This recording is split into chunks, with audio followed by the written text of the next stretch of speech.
I've got no roots, but my home was never on the ground. I've got no roots, but my home was never on the ground. Hey guys, I figured it was about time that I made a video like this because there's been a lot of people discussing training theory, and I've seen a lot of mixed opinions, as well as some people just completely confusing the quadrants of operant conditioning, which is a pretty important aspect when it comes to training.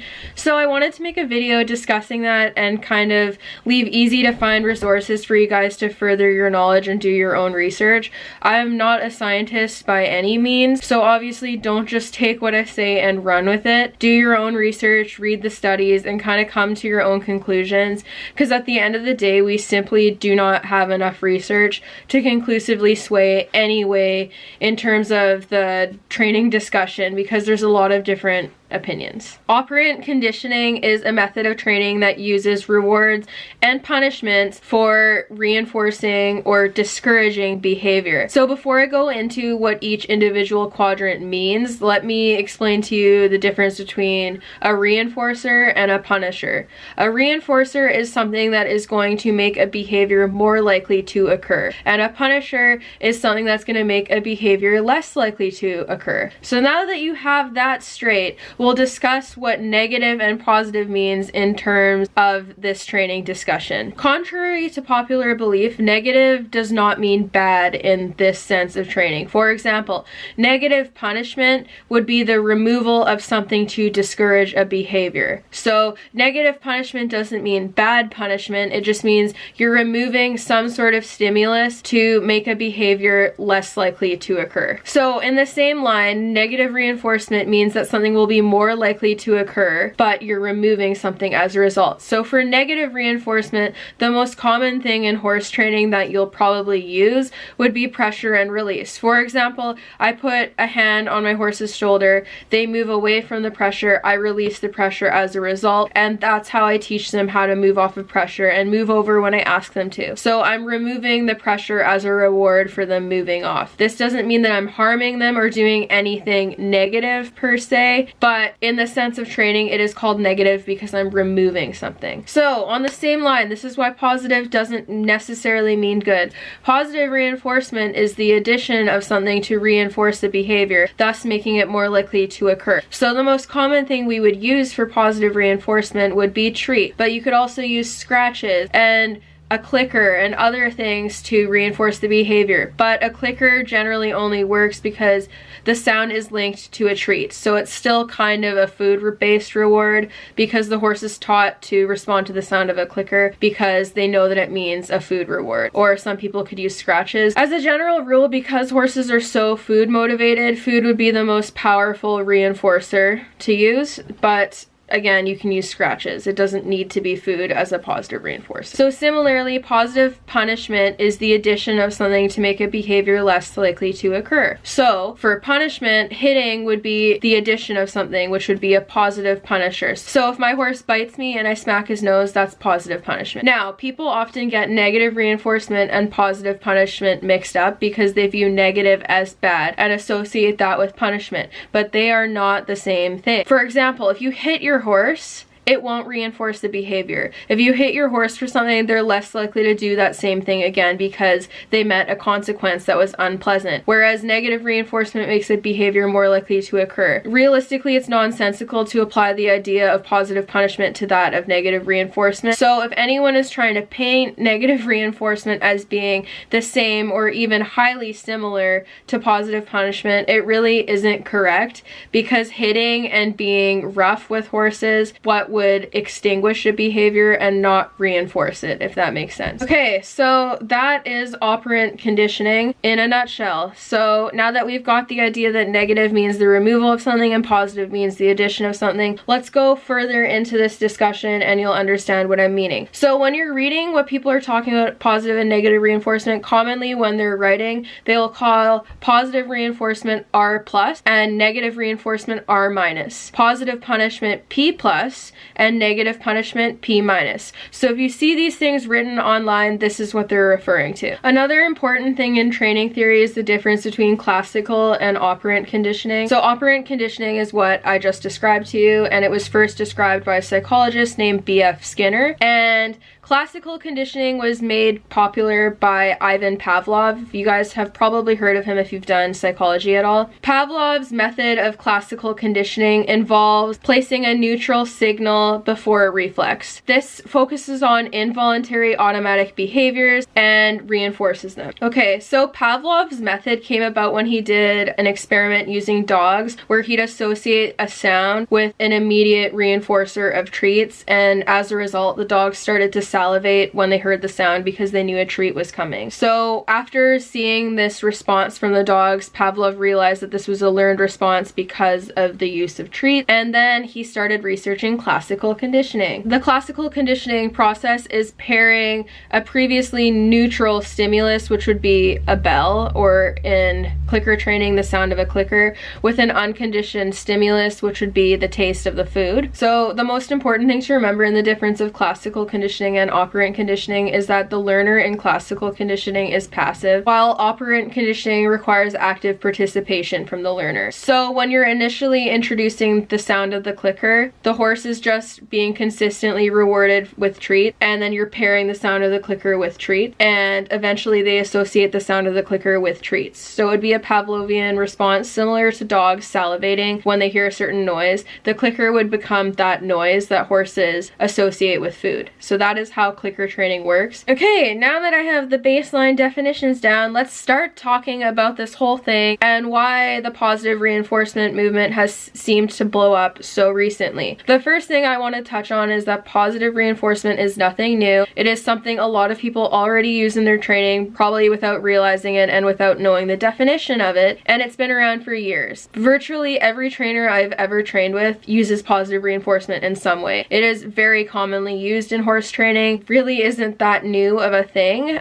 Some people may have just been unfamiliar with the idea of it in horse training and with what they were doing when they were rewarding their horses with food-based rewards or scratches. They probably didn't realize the definition when doing it, or in other cases, maybe some riders are just genuinely unlucky enough to have never trained with a trainer that has figured out the use of positive reinforcement in conjunction with other forms of training. But like I said, it's really not something new in the horse world. I can't stress this enough. Acting like using positive reinforcement in training is some new big thing is completely inaccurate, because lots of people already use it, including trainers that train traditionally with negative reinforcement aspects of training. Now, the biggest thing that I want to touch on is the idea that a lot of positive reinforcement trainers are now spreading, and that is that negative reinforcement is aversive and automatically stressful to the horse, thus making positive reinforcement the most ethical way to train. Research nowadays does not show any of that. It does not prove that positive reinforcement is the most successful way to train. It does not prove that positive reinforcement is completely and utterly void of stress, and it does not prove that negative reinforcement is inherently unfair or stressful to the horse. There is nothing that shows that, and anyone who says conclusively positive reinforcement is the best way to train, positive reinforcement is the most ethical, they are misleading you. That can be their opinion, but they need to say, this is my opinion. They can't be like, science-based method, this is the most successful method. It is not true. Most studies that I have personally found and read have found that using negative reinforcement and positive reinforcement in conjunction is the most successful and works the best with horses. However, once again, none of this is conclusive because a lot of these studies are done on small sample sizes, and we can't conclude something that big off of such a small sample size, and more studies need to be done. But the bottom line is either side is not conclusive. So for people to say that their way is the best way to train, they're lying to you, because that's just their opinion and they shouldn't be presenting it to you guys as fact. I think a lot of people inadvertently spread their opinion as though it's fact without intending to do so, but I do think it's important to encourage all of you guys watching this to be able to tell the difference between fact and opinion, because a lot of people present their opinion as though it's fact because they feel passionate about something, they want other people to do the same thing, but there is a huge need to present stuff in a manner that encourages learning and doesn't encourage people to blindly follow opinion as though it is fact. So all of the studies that I'm going to discuss in this video I will cite down in the description, so if you want to do further reading or prove that I'm not just pulling things out of my butt, go ahead and have a look down there. Before I get further into reading studies regarding training theory and positive and negative reinforcement, the one thing I do want to say is that in my program I use both positive and negative reinforcement, and personally I have I've found this to be the most effective for training sport horses and competition horses. And when working with horses who are extremely nervous and coming from rescue situations, I found positive reinforcement to be super effective in getting them to initially be okay with people being around them, and then the addition of pressure and release negative reinforcement method is fine once they get used to people. So in any case, when negative reinforcement is used to the point where a horse is being flooded, I don't agree with it. So for those of you who don't know what flooding is, flooding involves forcing a horse to be exposed to something for a prolonged period of time, and what you're exposing to them is traumatic. So when a horse is afraid of, let's say, a tarp, if you were to corner a horse and force them to be rubbed over with a tarp while they ran or tied it to them and they're running away from them and they cannot escape from what is scaring them, that is flooding. And oftentimes flooding results in learned helplessness, and the horse will eventually just give up and stand quietly and accept their fate. And learned helplessness is not a good thing at all. It is indicative of too much stress to the point where the horse cannot cope and they just give up. Putting animals into learned helplessness in training isn't what you want,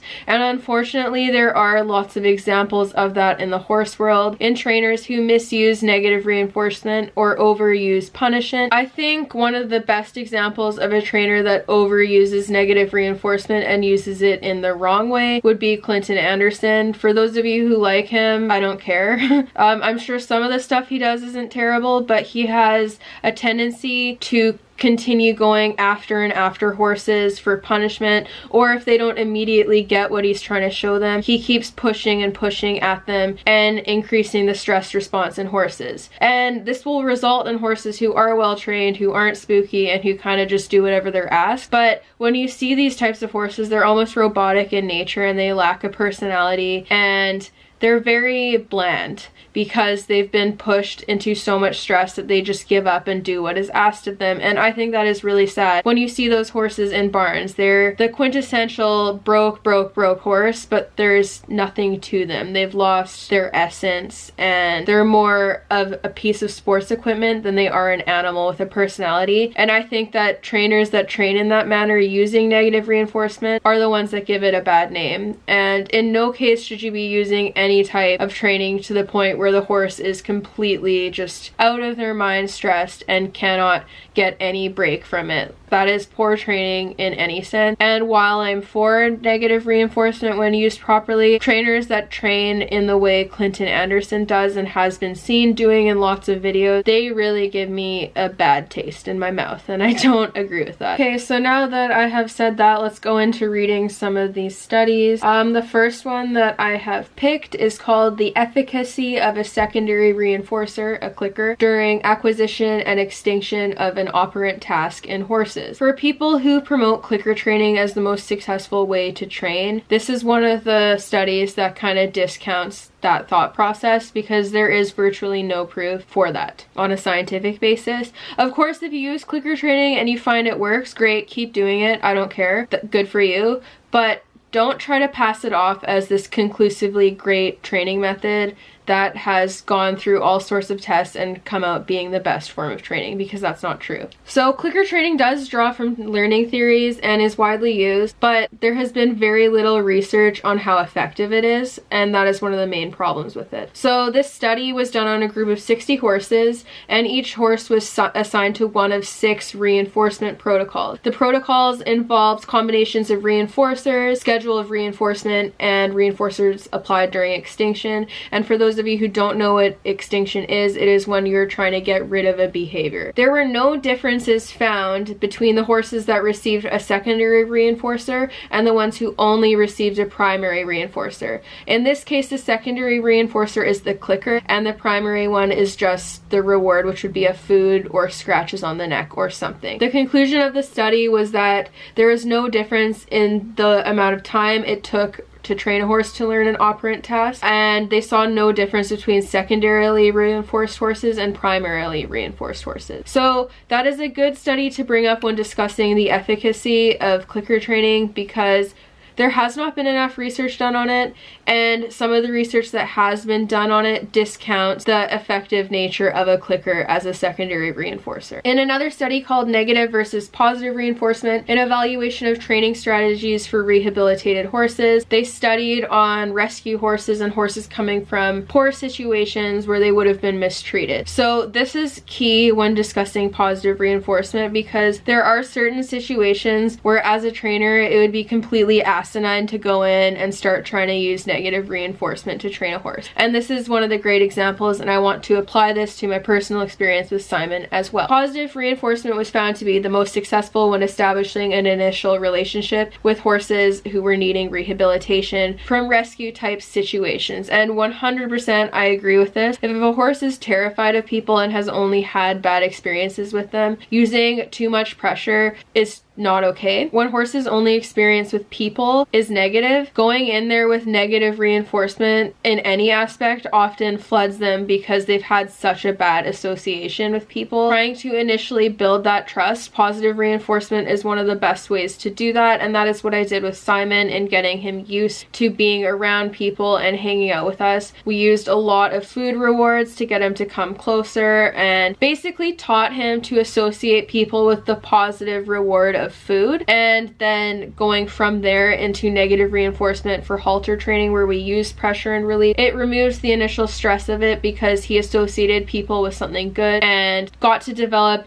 a more equal relationship with humans as a result. Whereas if I had just gone in there and kind of pinned him against a wall and forced him to be touched in any way, even if I was just petting him, it would have flooded him and given him a really poor experience. So I think that basing the individual horse and the individual situation on the method of training that you use is of the utmost importance, and I think people oversimplify a lot of aspects of training, and that is seen on both sides of negative reinforcement and positive reinforcement. Another study that I'm going to talk about is one that is called The Use of Blended Positive and Negative Reinforcement in Shaping the Halt Response in Horses. So horses who were reinforced with negative and positive reinforcement exhibited less head shaking and were more likely to lick their lips than horses with negative reinforcement only. Positive reinforcement does have a place in training, and this is one of the studies that shows that. Negative reinforcement is commonly misunderstood, and it is often confused with punishment, which I said earlier, thus is often incorrectly applied. So better training methods are needed in order to perfect the way we train our horses, and this will thereby improve the welfare of horses. In studies on people as well and non-humans, Perrone concluded that correctly applied negative reinforcement can be very effective if applied at the correct time and with the appropriate intensity. The problem with a lot of horse trainers that use negative reinforcement is they go in with like 110% intensity and make the horse react really big, and then they start disciplining the big reaction to what should have not been at that intensity in the first place. A lot of trainers overuse negative reinforcement, and they're also overly aggressive in their application of it, which is what ultimately gives it a bad name. But those are also just bad trainers. You can find those bad trainers on the same side for positive reinforcement because they'll create pushy, food aggressive horses that are really in your face and dangerous. But not all positive reinforcement trainers create horses like that, just like not all trainers using negative reinforcement are creating terrified, burnt out horses.